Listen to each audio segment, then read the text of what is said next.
शांतिपुर गांव में तारा नाम की एक जवान लड़की अपनी दादी के साथ रहती थी। तारा रोज पास के नदी का पानी छानकर बाजार में बेचती। उसी से उसका घर का गुजारा चलता था। तारा, मेरी बच्ची, आज फिर नदी पर जा रही है। तेरी पीठ पर पानी के मटके लाते लाते तेरा शरीर कमजोर होता जा रहा है। थोड़ा आराम भी कर लिया करना बेटी। अपनी सेहत का भी तो ध्यान रख। क्या करूं दादी, अपना पेट पालना है तो मेहनत तो करनी ही पड़ेगी। आप चिंता मत करो, मैं जल्दी लौट आऊंगी। और वैसे भी अब तो मुझे मटके उठाने में भी थकान महसूस नहीं होती। तारा अपनी पुरानी किनारों से टूटी हुई बाल्टी उठाती है और रोज की तरह नदी की ओर निकल पड़ती है।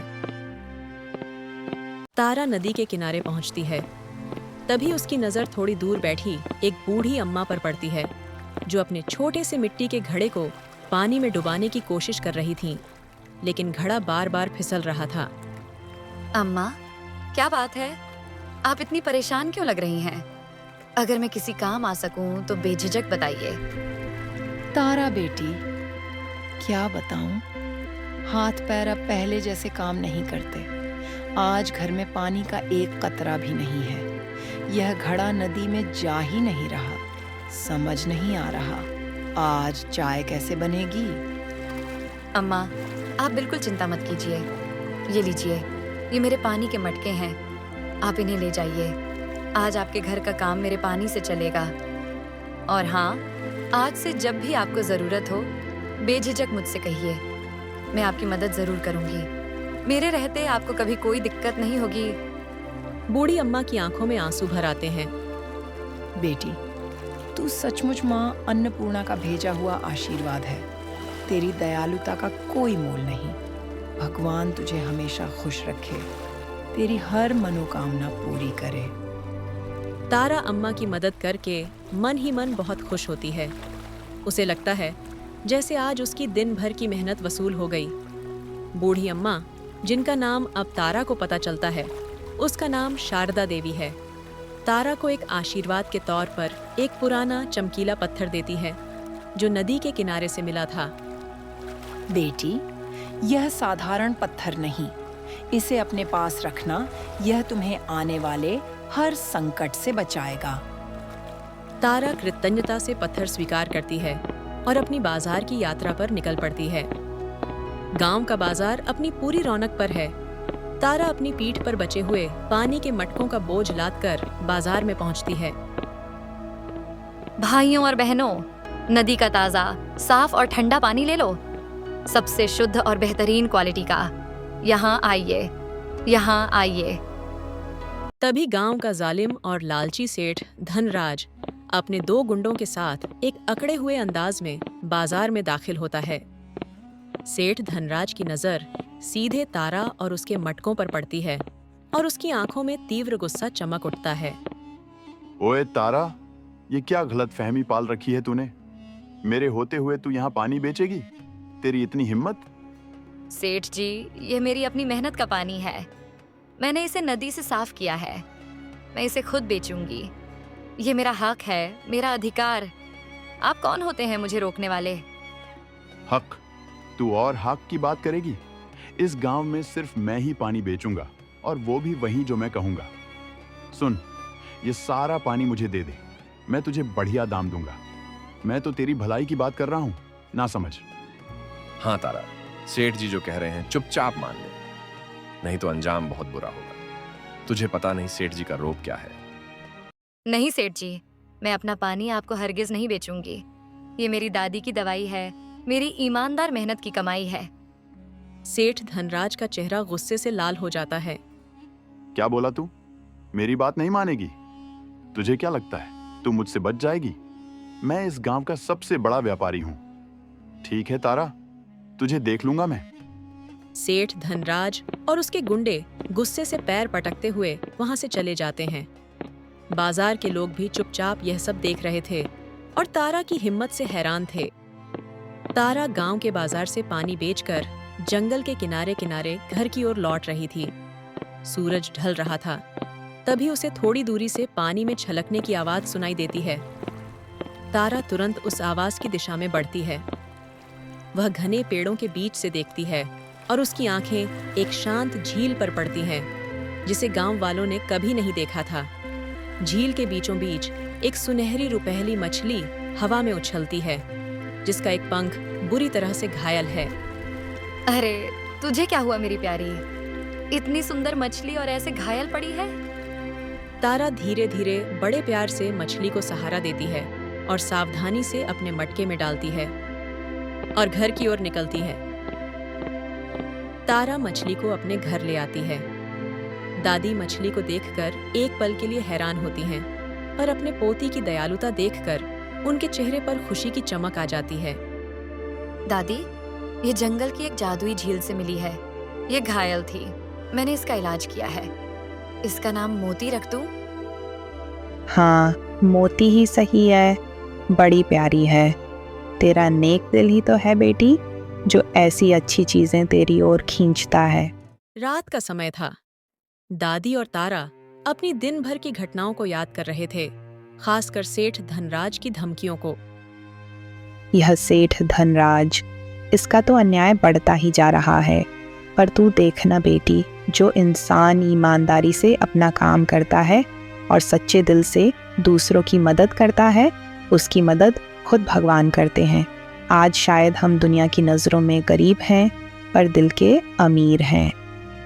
बिल्कुल दादी, मैं चाहती हूँ दादी, इस गांव में कोई भी बच्चा अनपढ़ न रहे, कोई भूखा न सोए।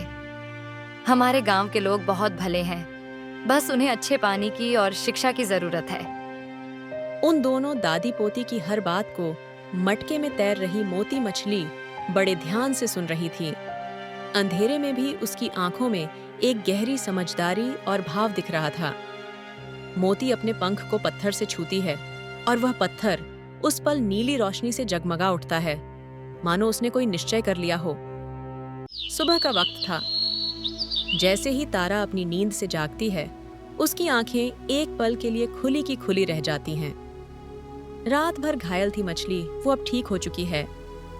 और सबसे बड़ी बात, मटके के पास जमीन पर साफ और शुद्ध पानी से भरे हुए 5 चमचमाते चांदी के घड़े पड़े हैं, जिनसे हल्की हल्की दिव्य सुगंध आ रही है। दादी, अरे दादी, बाहर आओ, देखो ये क्या है। यह क्या है? इतनी अच्छी चीजें, यह सब मोती का ही कमाल है बेटी। यह तो हमारी लक्ष्मी है। हर सुबह जब तारा आंख खोलती तो मटके के पास हमेशा की तरह शुद्ध पानी से भरे हुए कई चांदी के घड़े रखे होते थे। तारा ने धीरे धीरे उन घड़ों के पानी को बेचना शुरू किया। ये पानी इतना शुद्ध और स्वादिष्ट था कि गांव के लोग इसे पीने से ही बीमारियों से दूर रहने लगे। तारा की नेक दिली की चर्चा दूर दूर तक होने लगी। तारा सिर्फ अपने लिए नहीं जीती थी, उसने अपनी कमाई से गांव में सबसे पहले एक साफ पानी का कुआं बनवाया, ताकि सभी को शुद्ध पानी मिले। उसने उन गरीब बच्चों की पढ़ाई का जिम्मा उठाया जो स्कूल नहीं जा पाते थे। आप लोग चिंता मत कीजिए, मैं आपके बच्चों की फीस भरूंगी। पढ़ाई तो सबका हक है। उसने शारदा देवी को सबसे पहले अच्छी दवाई दिलवाई और उनके लिए एक छोटी आरामदायक कुटिया भी बनवाई। तारा की बढ़ती शोहरत और खुशहाली ने सेठ धनराज के दिल में जलन भर दी। तारा अचानक इतनी अमीर कैसे हो गई? जरूर इसके पीछे कोई गहरा राज है। मालिक, सुना है उसके पास एक चमत्कारी मछली है। कहते हैं वही मछली रोज सुबह अपने आप चांदी के घड़ों में पानी देती है। चमत्कारी मछली? तो यह बात है, मैं उस मछली को लेकर रहूंगा। किसी भी कीमत पर वह मोती मेरी होगी। अगर वह पानी दे सकती है तो वह मेरी तिजोरी भर सकती है। आधी रात का समय है। सेठ धनराज अपने गुंडों के साथ चुपके से तारा के घर में घुसता है, जहां मोती मछली मटके में रखी है। मोती एक पल के लिए उठकर उन्हें देखती है, पर कोई विरोध नहीं करती, मानो वह जानती हो कि आगे क्या होने वाला है। सेठ धनराज और गुंडे मोती को उठाकर एक बड़े कांच के जार में डालकर अंधेरे में गायब हो जाते हैं। अगली सुबह तारा की आंखें खुलते ही सीधा मटके को देखती है, लेकिन खाली मटका देखकर सन्न रह जाती है। कहाँ चली गई मेरी मोती? कौन ले गया हमारी खुशियाँ? दादी, हमारी लक्ष्मी। शांत हो जा बेटी, मुझे पता था कि यह किसी बुरे इंसान की करतूत है। ज़रूर यह सेठ धनराज का काम है। हाँ, ये उसी का काम है। मैं उसे नहीं छोड़ूंगी। शांत हो जा। बुरे लोगों का अंत बुरा ही होता है। तुम्हारी अच्छाई तुम्हें रास्ता दिखाएगी। अब भगवान पर भरोसा रख। कुछ दिनों बाद तारा अब भी उदास होकर मोती को ढूंढ रही है। तभी उसे वहीं बूढ़ी अम्मा शारदा देवी मिलती हैं। तारा बेटी, परसों मैं सेठ धनराज के बाड़े के पास से गुजर रही थी। मैंने अंदर झांका तो मुझे तुम्हारी मोती मछली दिखी। वह एक बड़े से जार में रखी हुई थी। वह बहुत अशांत और परेशान दिख रही थी। मुझे पक्का यकीन है वह जालिम उसे मारकर फेंक देगा। मैं जानती थी ये उसी की करतूत है। अब मैं पल भर भी देर नहीं करूंगी। मैं अभी अपनी मोती को लेकर आती हूँ। मैं उस सेठ को बताऊंगी कि चोरी का अंजाम क्या होता है। तारा तुरंत सेठ धनराज के घर की ओर तेजी से दौड़ती है। रास्ते में उसे चमकीला पत्थर याद आता है जो वह हमेशा अपने साथ रखती थी। वह पत्थर अचानक गर्म होने लगता है, मानो उसे चेतावनी दे रहा हो कि आगे बड़ा संकट है। ये मुझे शक्ति दे रहा है। मुझे डरना नहीं है। सेठ धनराज अपने गुंडों के साथ मोती को लेकर अट्टहास कर रहा था। हाँ, इस निकम्मी मछली ने मुझे अब तक कुछ भी नहीं दिया। ये तो बस एक मामूली मछली है। एक भी घड़ा नहीं भरा। मैं इससे बहुत अमीर बनने वाला था। ये तो मुझे धोखा दे रही है। वह एक बड़ा सा लोहे का जाल उठाता है और मोती को जोर से मारने के लिए आगे बढ़ता है। रुको सेठ, मेरी मोती को हाथ भी मत लगाना। ओहो, आ गई तू भी। अब क्या करेगी? तू अकेली और हम तीन। हट जा यहाँ से, वरना तुझे भी नहीं छोड़ूंगा। सेठ धनराज फिर से मछली को मारने के लिए जाल उठाता है। तारा बिना सोचे समझे बिजली की तेजी से मोती के जार के सामने खड़ी हो जाती है। सेठ का जाल सीधे उसके हाथ पर लगता है। तारा दर्द से कराहती है। उसकी आंखें दर्द से बंद हो जाती हैं। वह गिरते गिरते संभलती है, पर मोती को अपनी पनाह में पकड़े रहती है। उसके आंसू की एक बूंद चमकीले पत्थर पर गिरती है।